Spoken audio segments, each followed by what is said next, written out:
I am Yia, the eldest daughter of the Ye family. My life has been a quiet tale of endurance, filled with unspoken heartaches and dreams left to wither.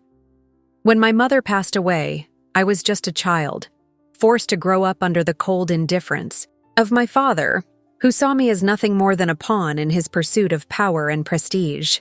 My younger sister, Ruaya, was his pride and joy, the shining star at the center of his ambitions, while I lingered unnoticed in the shadows, yearning for a warmth that never came. In the presence of our parents, Ruaya and I adhered to the decorum expected of us. Our conversations were polite, measured, and often distant, fitting the image of dutiful daughters. "Elder sister, did you find the accounts in order?" she would ask, her tone formal yet cautious, wary of the watchful gaze of our father. "Yes, they are as expected," I would reply, my voice equally guarded, careful not to betray the complexities of our relationship. Yet when we were alone, the veneer of formality often melted away. Behind closed doors, Ruaya's sharp wit would surface, teasing and probing as if to test the boundaries of my patience. "Yeah, you always play the wise one," she'd say with a mischievous grin. "But even wise ones must have their secrets, do you?" And I, in turn, would allow myself a rare smile. "If I do, they are secrets worth keeping," I'd reply, my tone lighter, though tinged with the weight of my responsibilities. Alone together, we navigated a fragile bond, one shaped by love and rivalry, tempered by the unyielding expectations of our family. The moments we shared were fleeting, but they reminded me of the sisterly connection we had lost and yearned to rediscover. 3 years ago, what should have been a day of new beginnings turned into a cruel twist of fate that I could never forget. My sister Ruaya, radiant and adored, was to marry the Northern King Shaen, a union that brought unparalleled pride to our family. The palace was abuzz with celebrations, courtiers marveling at Ruaya's beauty and the grandeur of her wedding attire. Her laughter filled the halls, a melody that drew all eyes to her. I, however, stood at the periphery of this splendor, cloaked in elaborate wedding finery of my own, but feeling utterly invisible.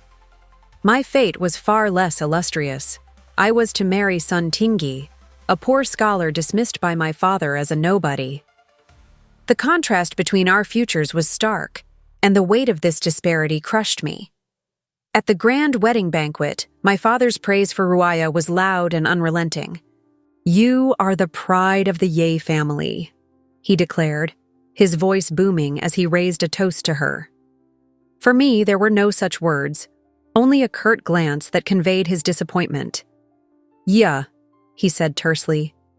"Make sure you don't embarrass the family with your choices." The sting of his words lingered, a sharp reminder of my place in his eyes. When we were alone, Ruaya's tone softened, though it carried a note of superiority.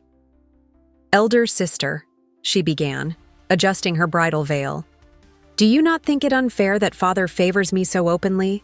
I met her gaze, masking the ache in my chest with a forced smile. "It is not for us to question father's decisions," I replied, my voice steady despite the turmoil within. "Your marriage to King Shaen brings honor to us all." Her lips curled into a faint smirk. "And your marriage to that scholar? Do you see honor in that?" The question hung in the air like an unsheathed blade. "Honor is not measured by wealth or titles," I said quietly, more to convince myself than her. Later that evening, as I walked down the aisle with Son Tingi, the buzzing admiration for Ruaya echoed in my mind, drowning out the muted whispers about me. My father's cold disdain pierced me like a blade, a silent condemnation that whispered I was unworthy of anything greater. Each step I took felt like an irreversible march toward a future shrouded in disappointment and doubt. One where I feared my worth would forever be questioned. But fate had its own sense of irony, one that brought me a bitter satisfaction. Shortly after our weddings, Shaen, the mighty Northern King, was accused of treason and executed. The illustrious match that had once overshadowed me crumbled into disgrace. Ruaya, who had basked in the light of her fortune, was shattered by the tragedy. She descended into madness, her days consumed by sorrow and despair. Meanwhile, Son Tingi, the husband I had once scoffed at, rose like a phoenix. He defied all expectations, claiming the top position in the imperial examinations and earning the coveted title of prime minister. My father, who had scorned him so openly, now groveled in his reflected glory. And as I watched them, the man who had surpassed all and the family that now celebrated him, I could not help but feel a flicker of pride, knowing that the one I had dismissed had triumphed against all odds. Yet my happiness was fleeting, crushed under the weight of betrayal. One fateful night, Ruaya's jealousy and despair erupted like a storm, unstoppable and all-consuming. She stabbed me, her trembling voice soaked with venom as she screamed, "You will never live better than me!" The sharp pain of the blade was nothing compared to the ache in my heart. As I lay bleeding, the warmth of life slipping away, my thoughts were not of anger or blame. Instead, they swirled with regret, a deep, desperate longing to undo the choices and tragedies that had led us to this moment. Tears blurred my vision as sorrow for my sister, my family, and my own shattered. Life consumed me. I yearned for one more chance to rewrite our fates, to turn the tide of despair into something resembling hope. When I opened my eyes, I was struck by the overwhelming familiarity of my surroundings. It took a moment for my mind to register what I was seeing. The soft morning light filtered through the delicate curtains of my room, a room I hadn't seen in what felt like an eternity. The rich scent of jasmine filled the air, a fragrance I had long associated with lost moments. My ears caught the bustling hum of preparations just beyond the door, a sound that tugged at the corners of my memory. My breath hitched. Could it be? My heart pounded as realization crashed into me like a tidal wave. I was alive. Time had rewound. The disbelief rooted me in place, my mind grappling with the impossibility of it all. I touched my face, my arms, as if to confirm I wasn't dreaming. The vividness of it all, the cool silk of my bedding, the distant laughter of maids, it was real. This was my wedding day, the morning when everything began to fall apart. My chest tightened as an unexpected mix of fear, wonder, and hope surged within me. This was my chance, a miraculous chance to rewrite the story, to unravel the mistakes that had bound me to sorrow. My breath quickened as I whispered to myself, I have been given a gift, a second chance. This time, I will not falter. Determination surged through me, banishing the remnants of shock. I will right the wrongs, I vowed aloud, my voice steady, despite the tremor in my heart. I will carve a path not just for myself, but for those I failed to protect. This time, everything will change. The first thing I did was refuse the marriage to Son Tingi. In my past life, I had seen his rise to power, yet our marriage had been devoid of love and understanding, leaving my heart yearning for something more. I believed I could secure a better future by marrying into the Son family, a household revered for their wealth and influence, a beacon of status and prosperity. The Son family radiated opulence, their sprawling estate and lavish lifestyle promising an escape from the struggles I had once endured. They welcomed me with open arms, their charm masking the ruthless ambition that lay beneath. My new husband, though kind on the surface, lacked depth and drive. The Son family's wealth, I soon learned, was tainted by corruption, and their alliances were as brittle as glass, a fragile facade waiting to shatter. At first, I convinced myself I had made the right choice, but the gnawing realization of my folly grew stronger with each passing day. The glitter of the Son family's world began to dim, and I felt like an outsider in my own life, trapped in a gilded cage. Regret swirled within me like a storm. I had chosen this path in haste, seeking security, but instead found myself surrounded by superficiality and deceit. In stark contrast, Son Tingi's family, modest yet grounded in principles, stood as a glaring reminder of what I had forsaken. Though they lived simply, their home exuded warmth, built on mutual respect and genuine care. Son Tingi himself, with his unyielding determination and brilliance, continued to ascend, earning not only the admiration of the court, but also the unwavering support of his new wife, a woman who truly cherished him. The sight of them together was like salt in an open wound, a painful reminder of the life I had dismissed too easily. Watching his success from afar, I was consumed by an overwhelming sense of self-betrayal. How could I have been so blind? My shallow fears and prejudices had cost me a chance at a life of integrity and purpose. My heart ached with a regret so deep, it felt as if I had torn my own soul apart. The choices I made in a desperate bid for a better future had instead led me further from what truly mattered, leaving me to bear the unbearable weight of my own mistakes. Determined to set things right and reclaim my honor, I steeled myself for the challenges ahead. I have stumbled, but I will not falter again, I whispered to myself, a fierce resolve taking root within me. Using the knowledge gifted by my second chance, I unveiled the web of corruption within the Son family, dismantling their influence and ensuring their downfall before they could harm others. Each revelation felt like a step toward redemption, a small victory in my journey to carve a better path. Summoning every ounce of courage, I sought out Son Tingi. My voice trembled as I confessed my regrets, each word weighed down by the burden of my hasty decisions. I was wrong to dismiss you, wrong to chase a hollow dream, I admitted, my gaze fixed on his, bracing for rejection. To my astonishment, his eyes softened, filled not with anger, but with a quiet understanding. The past is behind us, he said gently, his voice a balm to my guilt. What matters is the path you choose now. But the greatest challenge lay ahead. Saving Ruaya. Her madness, once an enigma, now felt like a mirror reflecting the pain and betrayal that had haunted her. One evening, as the soft amber glow of lanterns lit our family courtyard, I approached Ruaya with trembling resolve. Sister, I began, my voice gentle yet firm. I see now how deeply you've suffered. I will not let your pain be in vain. Ruaya, her gaze distant and shrouded in sorrow, turned to me with a flicker of hope in her eyes. You don't understand, Yia, she whispered, her voice breaking.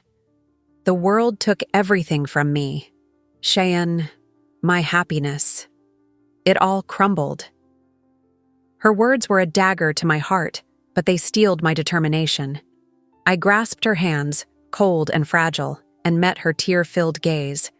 I understand more than you think.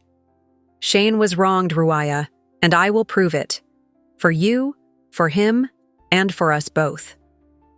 With relentless effort, I plunged into the depths of conspiracy, piecing together the web of lies that had ensnared Shaen. My journey took me from the dimly lit records hall of the royal court to the bustling docks where whispers of treachery carried on the salty breeze. I visited Shaen's loyal guards, now scattered and living in fear, and questioned merchants who had once traded under his protection. Each conversation, each clue, was a piece of a puzzle that slowly revealed the sinister plot against him. One day, in a secluded tavern, I approached a man who had served as Shaen's steward. He glanced around nervously before speaking in a hushed tone. The Northern King was betrayed from within, he confessed, his voice trembling. The council feared his growing influence. They planted forged documents and bribed witnesses.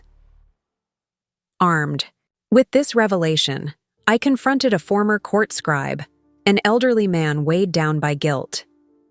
You do not know the price of speaking the truth, he said, his hands trembling as he handed me a hidden ledger. but if it restores his name, so be it. Each revelation felt like a blow against the darkness that had consumed our lives, but the path was not without its dangers. On more than one occasion, I narrowly escaped those who sought to silence me.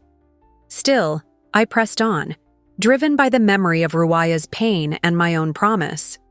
When the truth finally came to light, I stood before Ruaya with evidence in hand, my voice steady and resolute. Shaen's honor has been restored, I declared. The world will remember him for the man he truly was. In that moment, I saw the beginnings of her healing, and for the first time, a glimmer of hope shone in her weary eyes. Ruaya turned to me, her voice trembling with emotion as she said, "Thank you, Yia. I feel like I have my elder sister back, for the first time. Thank you for fighting for me when I couldn't fight for myself." In the end, my second chance was not about securing my own happiness, but about rewriting the fates of those I loved. My path crossed once again with Ruaya, whose sorrow had once eclipsed even my own. One evening, as the soft glow of lanterns bathed the family courtyard, she approached me timidly. For a moment, we stood in silence until her voice, thick with emotion, broke the stillness. "Yeah," she whispered, her eyes brimming with tears. "Thank you for everything. I never thought I could ever feel this peace again." My heart ached and swelled in equal measure. "Ruaya," I replied, my voice trembling yet steady. "You are my sister. I would do it all over again if it meant seeing you smile once more." For the first time, Ruaya looked at me with genuine gratitude, a flicker of hope glistening in her eyes. "You are not just my sister. You are my elder sister, the one who gave me strength when I had none," she said, her words carving themselves into my heart. Though Son Tingi and I never reunited as husband and wife, we forged a deep friendship built on mutual respect and understanding. Over a quiet evening of shared memories, he admitted, "Yeah, despite everything I have always admired, your courage. You've shown me that power is nothing without integrity." I smiled faintly, the weight of my choices both a burden and a lesson. "And you've shown me the value of perseverance," I replied, feeling a renewed sense of respect for the man who had become more than I could ever have imagined. Ruaya, freed from the chains of her past, began to heal and rebuild her life, and together, we found a sense of peace that had eluded us for so long. This second life taught me the power of choice and the importance of compassion.